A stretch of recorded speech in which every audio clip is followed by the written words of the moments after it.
Natikom merħba mill-Missier, l-Iben u l-Ispiritu Santu. L-grazzja ta' Sidna Ġesu Kristu, l-imħabba ta' Alla l-Missier u l-għaqda fl-Ispiritu Santu tkun magħkom il-koll. Nibdew din il-ġimgħa f'isem il-Mulej u nħallu l-kelma tiegħu iddawwalna biex tagħti sens ferriri għal dak kollu li niltaqgħu miegħu. U għan-nuqqasijiet tagħna nitolbu maħfra biex niċċelebraw din il-liturġija mqazza b'xieraq u għalhekk ngħidu flimkien. Nisqar l-Alla li jista' kollox u lilkom ħuti li jiena għaddiet ħafna bil-ħsieb, bil-kliem, bil-għemil u billi ħallejt bil-jiti. Tija tiegħi bl-akbar tija tiegħi għalhekk nitlob lill-imqazza Marija dejjem Verġi lill-anġu l-qaddisin kollha u lilkom ħuti biex titolbu għalija il-Mulej Alla tagħna. Eħen għalina Alla li jista' kollox jaħfilna d-dubitna u jwassalna għal ħajja ta' dejjem. Mulej ħnina, Kristu ħnina, Mulej ħnina. L-uddi se nufruha għal Marija Sultana. Nitolbu. U Alla li tista' kollox, li taħkem fuq kollox fis-sema u fl-ard. Isma' bit-tieba it-talb tal-poplu tiegħek u għatina l-paċi fi żmienna.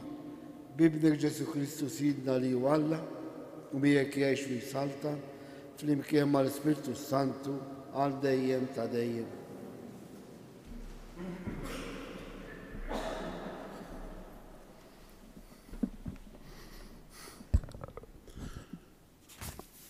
Qari mill-ewwel ktieb ta' Samwel. F'dak iż-żmien Samwel qal lil Sawl: Biżżejjed, ħalli nuri x'qalli il-mulej dal-lejl. Tkellem, qallu dak. U Samwel qal: Jaqgħu mhux veru li għalkemm int kont xkejken f'għajnejk stess, int sirt prinċep fuq it-tribujiet ta' Iżrael u l-mulej dilkek sultan ta' Iżrael. U l-mulej batek fiq triqtek u qallek: Mur u weqred dawk il-midimbin, l-Amalekin, aħbat għalihom sakemm teqridhom għal kollox. L-għala mela ma smajtx mill-kelma tal-mulej u nxtħet fuq il-priża u għamilt il-ħażin f'għajnejn il-mulej. U Sawl wieġeb lil Samwel: Jien smajt mill-kelma tal-mulej u qbadt it-triq li fija batni l-mulej. Ġibt miegħi lill-Agag, sultan ta' Amalek, u qritt l-Amalekin. Il-poplu ħam il-priża, naċ u baqar, l-aħjar minn dawk li kienu mitluqa l-erda biex joffrihom lill-mulej, Alla tiegħek, f'Gilgal. U Samwel wieġeb, jaqgħu il-mulej joġbuh il-vittmi tal-ħruq u s-sagrifiċċji aktar mis-smieħ tal-kelma tal-mulej.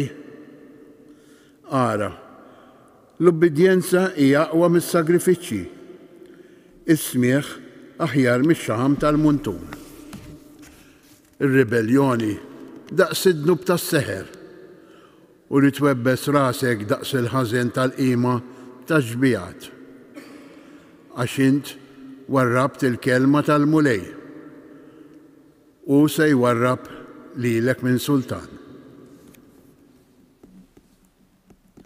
Il-kelma tal-mulej roddu ħajr il-Alla. Min jimxi bis-sewwa nurih is-salvazzjoni ta' Alla. Min jimxi bis-sewwa nurih is-salvazzjoni ta' Alla.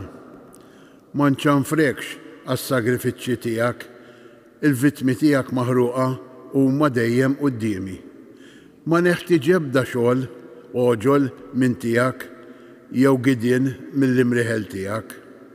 Min jimxi bis-sewwa nurih is-salvazzjoni ta' Alla. Lil-ħażin imma Alla jgħidlu, kif titkellem fuq il-kmandamenti tiegħi u żżomm fuq xuftejk il-patt tiegħi, int li tobgħod it-twiddib u tixħed kliemi wara darek. Min jimxi bis-sewwa nurih is-salvazzjoni ta' Alla. Dan int għamilt u jimbqajt sieket, forsi ħsibt li jiena bħalek. Issa se nċanfrek u dan kollu nqiegħed quddiemek. Min irrod li sagrifiċċju tarat il-ħajr dan isebbaħni lil min jimxi bis-sewwa nurih is-salvazzjoni ta' Alla.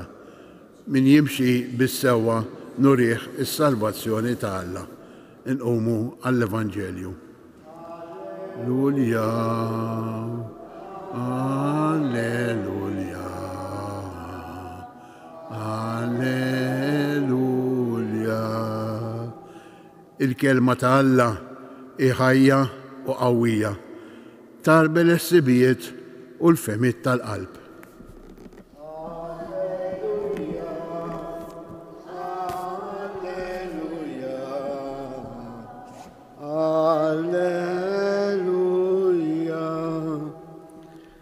Il-mulej ma'kom. Qari bil-Vanġelu skont San Mark. Darba waħda id-dixxipli ta' Ġwanni u l-Farizej kienu sajmin u ġew u qalu lil Ġesu, għaliex id-dixxipli ta' Ġwanni u d-dixxipli tal-Farizej jisumu u d-dixxipli tiegħek ma jsimux? Għalilhom Ġesu, huwa l-ħbieb tal-arus ser isumu sakemm l-arus ikun għadu magħhom, sakemm ikollhom il-arus magħhom mhumiex se jsumu. Imma jasal jum meta l-arus jittieħdilhom u mbagħad isumu dakinhar. Ħadd ma jraqqa mantar qadim biċ-ċadra ġdida jew inkella r-roqqa ġdida issellet il-qadim u tiċċirita tikber, u ħadd ma jqiegħed l-inbit ġdid f'damiġġani qodma tal-ġild, għax inkella l-inbit jifqa' id-damiġġani u jintilef kemm l-inbit u kemm id-damiġġani. Iżda inbit ġdid jitqiegħed f'damiġġani ġodda. Il-kelma tal-mulej. Mill-qari sabiħ li smajna dal-għodu nistgħu nieħdu 3 riflessjonijiet biex jenuna ngħixu l-ħajja tagħna fis-sens veru ta' dan id-doll li Alla tagħna il-ħajja. U l-ewwel waħda jgħidilna dik il-talima li l-profeta Samwel jagħti lir-re Sawl. Qallu l-obbedjenza hija aqwa mis-sakrifiċċji għaliex ismieħ aħjar mix-xaħam tal-annimali tgħidilna din is-silta tal-Iskrittura. Xi fisser? Tfisser illi ismieħ tal-kelma tAlla, id-dawl li jiġi minn din il-kelma jagħti sens għall-azzjonijiet tagħna anke dawk reliġjużi. Eżempju konkret, aħna qegħdin hawnhekk niċċelebraw din il-qudiesa, imma qegħdin nagħmluha b'sens tas-smieħ tal-kelma tAlla jew bħala rit ta' kuljum.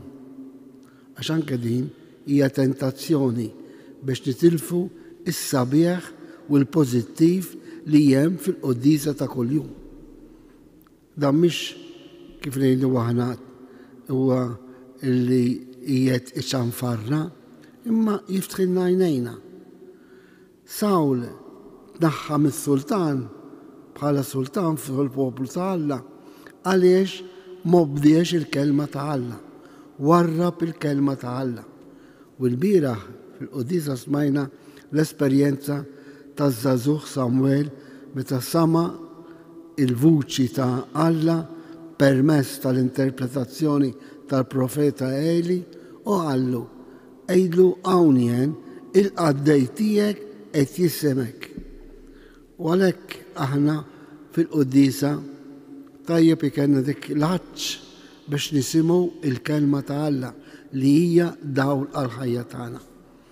U mbagħad fil-Vanġelu San Mark jgħidilna li Ġesu huwa l-arus.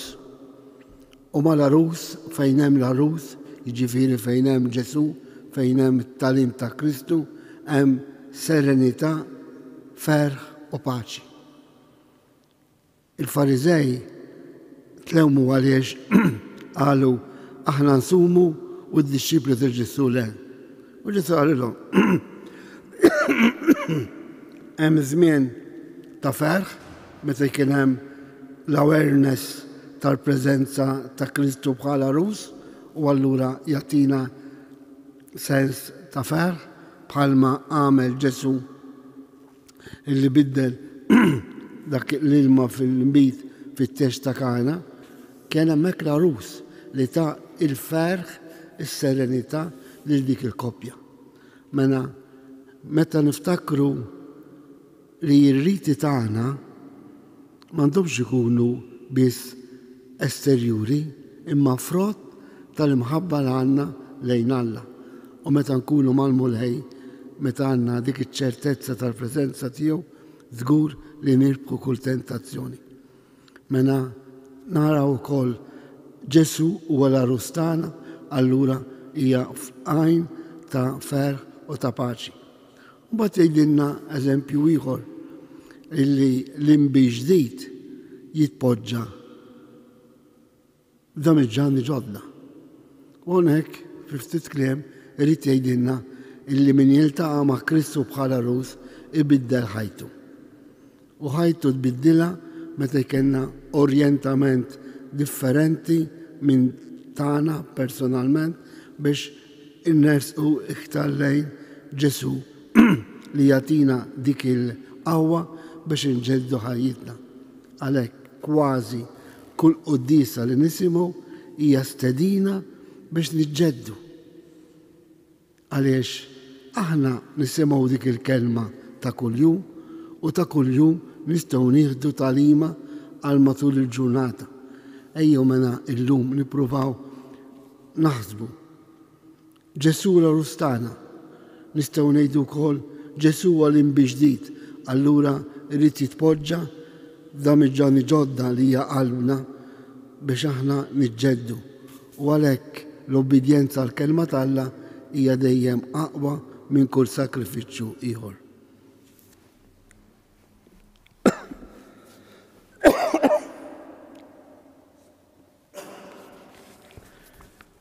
L-Evanġelju huwa inbid ġdid li jferraħ il-qalb jagħti ħajja ġdida. Nitolbu lil Alla jagħtina l-qawwa u l-ġeddu kollox fi Kristu u ngħidu mulej int il-qawwa tagħna, mulej int il-qawwa tagħna. sabiex l-insara mifrudin bejnietom isaħħu bit-talb u dialogu u tfittxija għall-laqda sħiħa bejn l-insara nitolbu.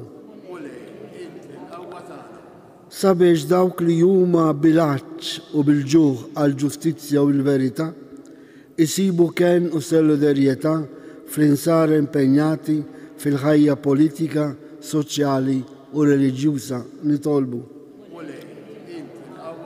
Sabiex is-sawm tal-insara ikun sinjal testedina tal-mulej u mezz tajnuna għal minu fil-bżonn nitolbu. Sabiex din il-komunità nisranija miġbura f'dan is-santwarju u permezz tal-mezzi soċjali taraf issib modi ġodda kif tirrealizza il-kelma ta' Alla fil-ħajja ta' kuljum nitolbu. Inkomplu nitolbu għal paċi fid-dinja biex il-gwerer li hija għajn ta' krudelità u ta' mwiet minu responsabbli jirrealizza li għandu d-dover li jirrispetta id-dinjità ta' kull persuna nitolbu. Permettu li talba bit-Taljan. Il nostro Signore è il nostro sposo. Preghiamo perché con la certezza della sua presenza nella nostra vita troviamo il senso vero della nostra esistenza. Preghiamo, nitolbu.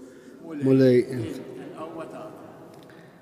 fiskiet ir-resqu it-tal personali tagħna.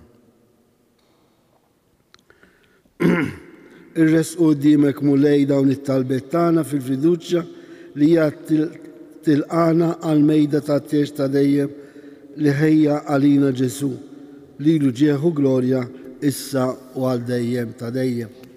Amen.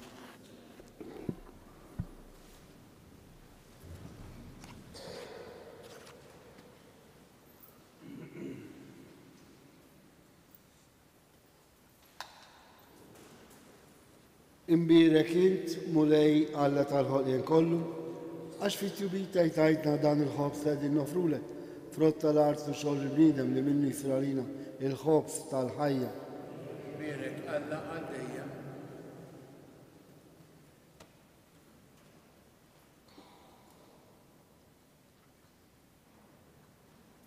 Bil-misteru ta' dan l-ilma u l-imbit jieħdu sem fin-natura divina ta' Kristu kif hu jissieħeb magħna fin-natura tagħna il-bledwi.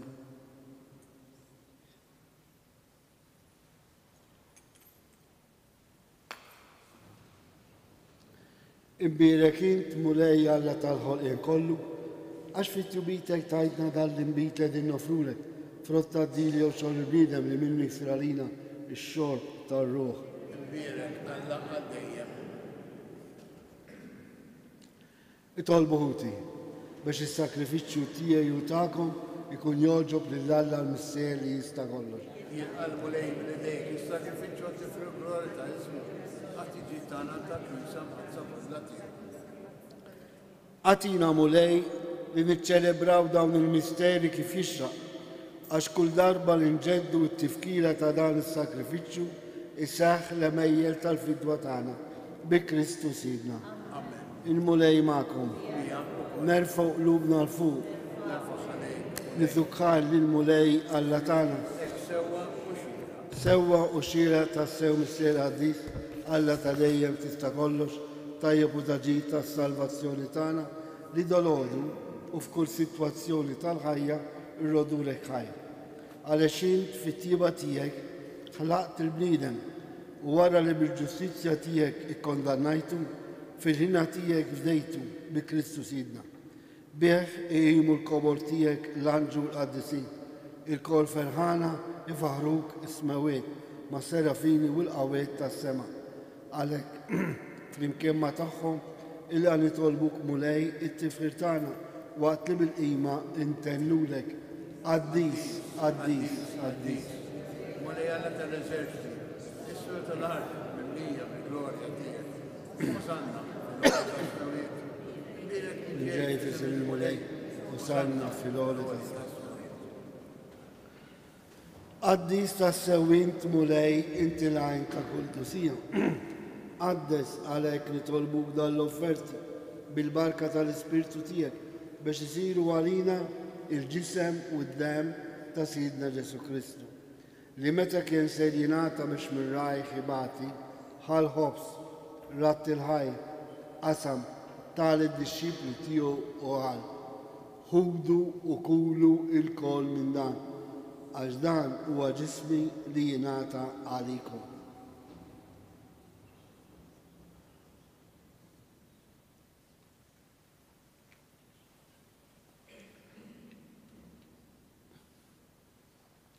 Ekku kol wara l-ikla ħal-kalċi reġerat il-ħaj tal-disċipli tiegħu u qal: ħudu u xorbu minnu l-kol, għax dan huwa l-kalċi ta' demmi tal-patt ġdid li jibqa' dejjem, id-demm li jxerret għalikom u għall-bnedmin kollha għall-maħfra tad-nubiet.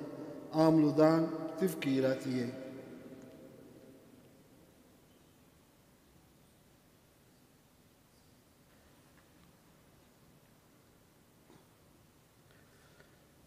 Danu il-misteru tal-fidi inħabru.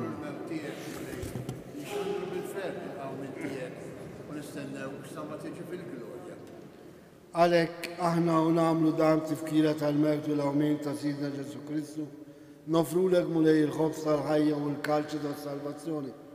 U rodurek ħajra xogħġbuk tilħana hawn qudiemek biex ngħaduk. Miċ-ċokun tagħni tolbu l-Ispirtu Santi għadna f'ġisewwieħed li inna nifdu sehem il-ġisew id-dem ta' Kristu. Ftakar mulej fi Knisja tiegħek imxerda mad-dinja kollha, wettaq fl-imħabba flimkien mal-Papa Franċesku, mal-Isqof tagħna Anton, mal-Ministri u l-poplu qaddis kollu tiegħek. Ftakar fil-qaddejja tiegħek Marija Sultana li jogħġbok issejħilha għal għandek minn din-dinja. Ftakar f'ħutna dawk li raqdu bit-tama tal-qawmien, daħħal il-mejtin kollha qudiemek fid-dawl tas-seb tiegħek.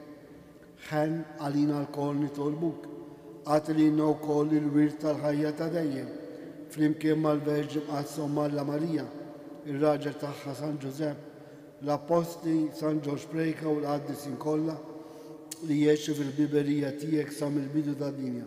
Għamel li magħhom infarruk u nsebħuk Ġesu Kristu ibnek.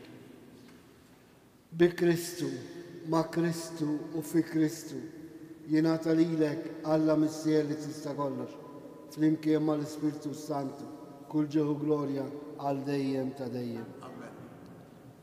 Fiduċja li tolbu kif għallimna Ġesu. Missierna li jinti tismawek, jitqaddes ismek, tiġi saltnatek, ikun it-tlitin kif is-sema jidha frak. Ħobżna ta' kuljum għatina l-lum, aħfrinna d-nubitna, bħalma naffru l-minu ħati għalina, la ddaħħalniex fil-ġri iżda rizna mid-deni.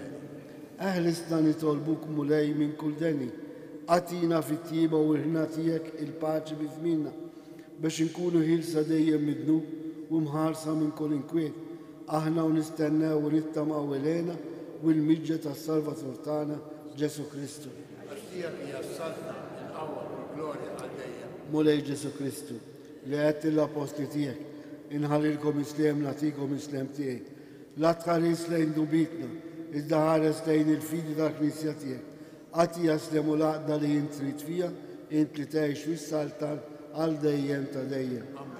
Il-paċi ta' Ġesu tkun dejjem magħkom. Għatu sinjal ta' paċi lil xulxin. Il-ġisem u d-dem ta' Kristu, dan il-kalċi li ser nitqarbu bihom ikun jiswewna għal ħajja ta' dejjem. Ħaruf tagħna li tneħħi d-nubiet tad-dinja ħenna lina.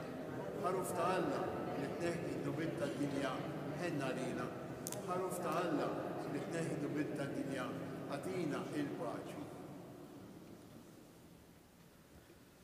Danu Ġesu, danu l-ħaruf talla li jneħħi d-nubiet tad-dinja.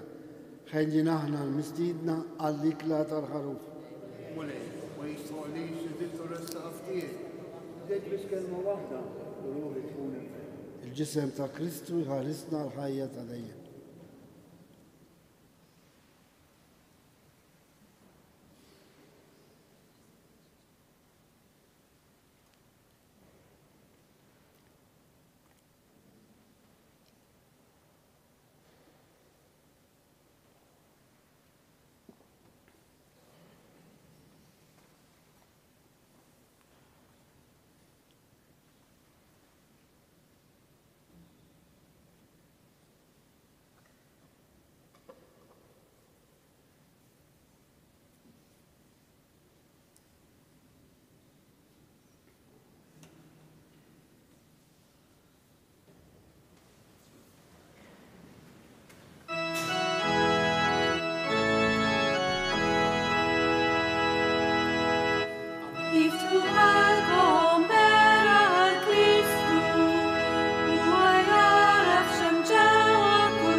Grazzi, Signor Alla,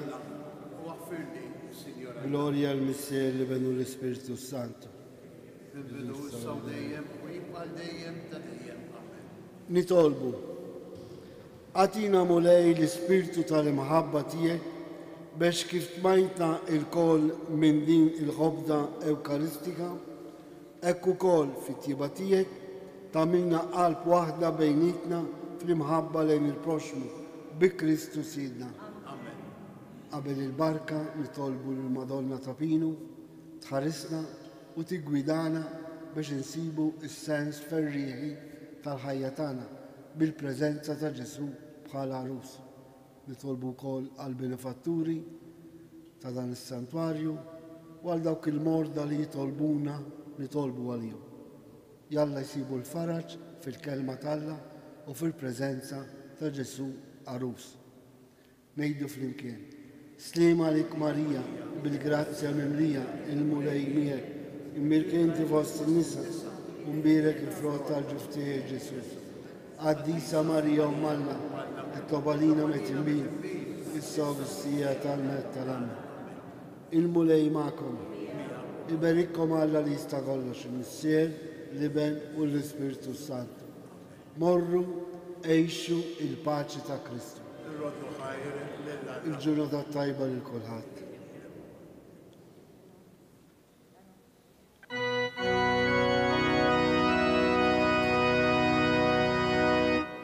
Madonna